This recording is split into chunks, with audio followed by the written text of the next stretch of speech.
আপনার প্রতিদ্বন্দ্বীকে আপনার পরাস্ত করার জন্য কৌশল থাকবে, কিন্তু এগুলো হলো অপকৌশল। এবারের যে নৃশংসতায় কার কার অংশগ্রহণ আছে এটা তো আমি জানি। আওয়ামী লীগের সাধারণ সম্পাদক বলল যে আমার ছাত্রলীগই এই স্বঘোষিত রাজাকারদেরকে মোকাবেলা করতে যথেষ্ট।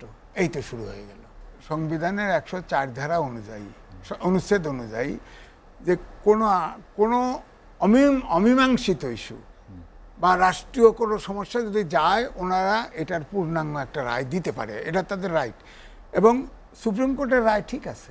জীবনকে সহজ এবং স্মার্ট করতে আপনিও নিয়ে আসেন ভিশন রাইস কুকার, রান্নায় আধুনিকতা। আজিজ ভাই, আপনার কাছে যেতে চাই। আমরা যেটি শিরোনাম রেখেছি, আপনি জানেন যে গত কয়েকদিনের, বিশেষ করে কোটা আন্দোলনকে ঘিরে যে সহিংসতা, নাশকতা বা যে ধরনের হতাহতের ঘটনা হয়েছে, তারপরে রাজনৈতিক পরিক্রমায় জামাত নিষিদ্ধের বিষয়টি আসছে। আইনমন্ত্রী বলেছেন কালকের মধ্যে প্রজ্ঞাপন হয়ে যাবে। আপনার কি মনে হয় যেটি ঘটনার পরম্পরায় সিদ্ধান্ত, নাকি রাজনীতিতে কিছু কৌশল থাকে, সেটি আমরা দেখতে পাচ্ছি? দেখেন, বাংলাদেশের রাজনীতিতে কৌশল কমই থাকে, অপকৌশল থাকে। কারণ আমি লেখাও লিখছি, সুতরাং বলতে আমার সমস্যা নেই। কারণ বড় কোনো দলের ভিতরে গণতন্ত্র নাই, গণতান্ত্রিক চর্চাই বাংলাদেশে অ্যাবসেন্ট। যার ফলে যা স্টেপ নেয় এগুলো অপকৌশল। কৌশল যদি হইতো, রাজনীতিতে কৌশল থাকবে। আপনার প্রতিদ্বন্দ্বীকে আপনার পরাস্ত করার জন্য কৌশল থাকবে, কিন্তু এগুলো হলো অপকৌশল। যেমন ধরেন, এই যে জামাতকে কালকে আপনার এক্সিকিউটিভ অর্ডারে বন্ধ করবে, এখন দুটো আলোচনা আছে। একটা হচ্ছে বরাবর জামাত নিয়ে পলিটিক্স করছে রুলিং পার্টি, হ্যাঁ। আর আরেকটা হচ্ছে, যেহেতু এখন এই কোটা বিরোধী আন্দোলন চলছে, এই নিয়ে একটা বিরাট চাপের মধ্যে আছে সরকার, এই চোখটা ঘোরানোর জন্যে এখন এইটা আনতেছে। এখন আমার ব্যক্তিগত অপিনিয়ন হচ্ছে, এখন আমরা দেশে শান্তি চাই। ঘটে গেছে, এখন দোষ স্বাভাবিক যে সরকারে আছে, তার দায়িত্ব। কারণ যেভাবে ছেলেদেরকে হত্যা করেছে, এটা তো নৃশংস, নির্মম, সম্পদ ধ্বংস হয়েছে। এটাও আমি অন্তত পাকিস্তান আমল থেকে, আমার জন্ম থেকে, আমি 68 থেকে আমার 9-এ আমি এসএসসি পাস করি। আমি তো এই পাকিস্তান থেকে শুরু করে স্বাধীনতা যুদ্ধ, এত অল্প সময়ে এত লোক মৃত এবং এত লোক নিহত, এবং সব যুবক, তরুণ, আর এত ধ্বংস আমি তো দেখি নাই। এবং এটার ভিতরে অনেক, ধরেন আমার অ্যাজ এ সাংবাদিক, আমরা তো আর স্পেশালিস্ট না, কিন্তু বলা হয় জ্যাক অফ অল ট্রেড, যার ফলে একটু একটু জ্ঞান সব জায়গায় রাখতে হয়। এবারের যে নৃশংসতায় কার কার অংশগ্রহণ আছে এটা তো আমি জানি, জীবনে হয়তো বলতে পারবো না। আমার কাছে মনে হয়েছে, কারণ আমার বাসা রামপুরা, আমার বাসার সামনে সবচাইতে বেশি ইয়ে হয়েছে, হতাহত হয়েছে, এবং সবচাইতে গোলমাল বেশি হয়েছে।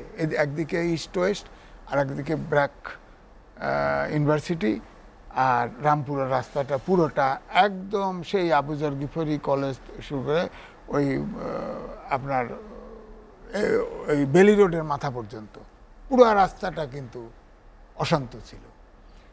তো দেখেছি তো, ওখানে চোখেও দেখছি। আমার বিল্ডিংয়ের, আমার বাসার যে ফ্ল্যাট, দোতলায় থাকি, গ্লাসটা ভেঙে সব চুরমার। হ্যাঁ, আমি ওয়াল আছে, ওয়ালের ধারে ড্রয়িং রুমে শুয়ে আছি, যাতে কোনো গুলি আসলে, কোনো লাঠি আসলে ওয়ালে ঠেকে। হ্যাঁ, আমার ভয় কাজ করে নাই, এটা ঠিক আছে, ভয় কাজ করে নাই। কিন্তু শেষ পর্যন্ত আমার মেয়ের জামাই থাকে 10 তলায়, সেখানে আমাকে জোর করে তুলে নিয়ে গেছে, আমার আর ওয়াইফকে। যাই হোক, তা আপনি বলছেন যে নির্মম নৃশংসতা, একটি অহিংস আন্দোলন সহিংস হয়ে উঠলো কেন? এটার ব্যাপারটা হলো যে, আপনি যদি খেয়াল করেন, এটার আলোচনাটা হয়তো লম্বা হতে পারে। 1 তারিখ থেকে 14 তারিখ পর্যন্ত কিন্তু একদম ছাত্ররা ক্যাম্পাসের ভিতরে ছিল। একবার শাহবাগ পর্যন্ত আসছে, আবার ফিরে গেছে অল্প সময় থেকে। খুব আন্দোলনটা শান্তিপূর্ণভাবে চলছিল। প্রধানমন্ত্রী চীন সফরের পরে প্রেস কনফারেন্স করলেন, সেখানে একজন সাংবাদিকের প্রশ্নের কারণে রাত্রে 12টা 12:30টার দিকে এই তখন কোটা সংস্কার ছিল নাম, তারা মিছিল মিটিং বার করলো। তখন আওয়ামী লীগের সাধারণ সম্পাদক বলল যে আমার ছাত্রলীগই এই স্বঘোষিত রাজাকারদেরকে মোকাবেলা করতে যথেষ্ট। এই তো শুরু হয়ে গেল। সকালবেলা বড় বড় পত্রিকায় দেখলাম হেলমেট মাথায় রিভলভার দিয়ে গুলি করতেছে, এগুলো সব দেখলাম, ছবি ছাপা হলো। তাদের কেউ কিন্তু গ্রেপ্তার হয়নি। গ্রেপ্তারের তো যেহেতু ইন্টারনেট বন্ধ, মাস কমিউনিকেশন বন্ধ, ফিগার কত এটা কেউই দিতে পারতেছে না। সরকার বলছে 150, অন্য একটা পত্রিকা বলছে 910, আবার কোটা বিরোধী এরা বলতেছে এটা 600-র উপরে ছাড়িয়ে গেছে, বাতাসে ছড়াইতেছে এটা 1000 ছাড়া 1500-2000 হয়ে গেছে। কত হয়েছে আমরা তো জানি না। হ্যাঁ, তো এখন যেটা হয়েছে যে এই যে দেখেন ওই হেলমেট যেদিন হলো এই দিনে স্পার্ক করলো, তারপরেই রংপুরে সাইদ ছেলেটাকে যে হত্যা করা হলো, তারপরে সারা দেশ অশান্ত হয়ে উঠল। এই যে অশান্ত হলো, সেখানে দেখেন আরেকটা জিনিস কোনো সময় আলোচনায় আনে না। আমাদের ঢাকা শহরে প্রায় 130 থেকে 40টা কিশোর গ্যাং আছে। এরা কিন্তু যে সরকার থাকে সরকারের নেতৃত্বে থাকে। এরা খুন, রাহাজানি, চাঁদাবাজি এতে কিন্তু তারা ভাড়াটি হিসেবে কাটে। এই সব নামছে। তারপরে পথ শিশু আছে। ইউনিসেফের একটা জরিপ আছে, 80 লাখ পথ শিশু আছে ঢাকা শহরেই। হ্যাঁ, এরা কিন্তু আমরাও যখন সাংবাদিকদের মিছিল বার করি, সামনে এসে আগে দাঁড়ায়, ঢিল টুল ছুটলে ওরাই ছড়ে, সামনে আগে আগে হাঁটে। তো সুতরাং এই যে কতজন মারা গেছে জরিপ নাই, তবে একটা জরিপ আছে, কালের কণ্ঠ আর দেশ রূপান্তর, আপনার 3টে হসপিটাল সার্ভে করছে। সেখানে আপনার মরদেহ 109টা করে তারা পাইছে। তার ভিতরে 75টা কালের কণ্ঠ আর দেশ রূপান্তরে 74টার পরিচয় পাইছে। সেখানে দেখা গেছে একজনও কোনো রাজনৈতিক কর্মী মারা যায়নি, একজনও না। তো কিন্তু মারা গেছে সবচাইতে বেশি হলো ক্ষুদ্র ব্যবসায়ী, অর্থাৎ এরা পথচারীর মতো হবে, অথবা ঠেলাগাড়ি, ভ্যানগাড়ি, রিক্সাওয়ালা, এই সেই মারা গেছে। সাংবাদিকের নাম আছে, এসে কিন্তু তরুণ মারা গেছে, অর্থাৎ ছাত্র মারা গেছে, তার সেকেন্ড হাইয়েস্ট। তো এর থেকে কিন্তু ন্যাচারালি, যেহেতু এটা সাংবাদিকরা নিজে মর্গে গিয়ে স্টাডি করছে, এটাকে আমি একটা আনুপাতিক বেসিস ধরতে পারি। সেখানে তো এই যে বলা হয় অমুকে ঢুকছে, অমুক বিএনপি জামাত ঢুকে এটারে ঢুকছে, ভাই একটা পপুলার মুভমেন্ট হলে বহুদলীয় গণতন্ত্রের তো রাজনীতিবিদরা ঢুকবেই।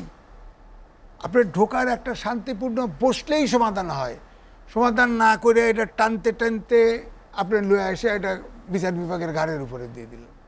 আর হাইকোর্ট যেটা সংবিধানে 29 অনুচ্ছেদে সম্পূর্ণ নির্বাহী আদেশে এই কোটা সংস্কার করতে পারে অনগ্রসর ব্যক্তিদের জন্য, এটা সরকারের একক দায়িত্ব।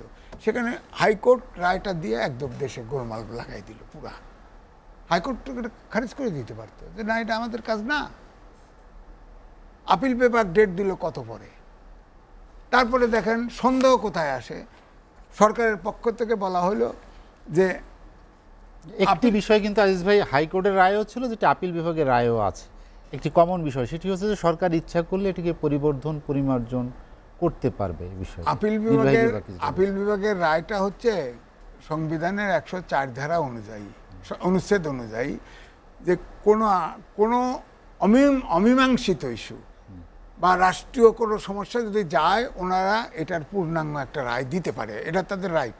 এবং সুপ্রিম কোর্টের রায় ঠিক আছে, হাইকোর্টের রায়, কিন্তু যেটা আছে আপনার আপিল বিভাগের রায়ের প্রথমেই বলা আছে এটা সরকারের মানে কর্তৃত্ব, এখতিয়ার বলছে, প্রথম বলছে, অর্থাৎ সরকারের এখতিয়ার। কিন্তু দেশটা যেহেতু যুদ্ধক্ষেত্রে পরিণত হয়ে গেছে, দেশ বাঁচানোর জন্য সুপ্রিম কোর্ট তার যে সাংবিধানিক ক্ষমতা সেটা প্রয়োগ করে দেশটাকে শান্ত করার চেষ্টা করছে।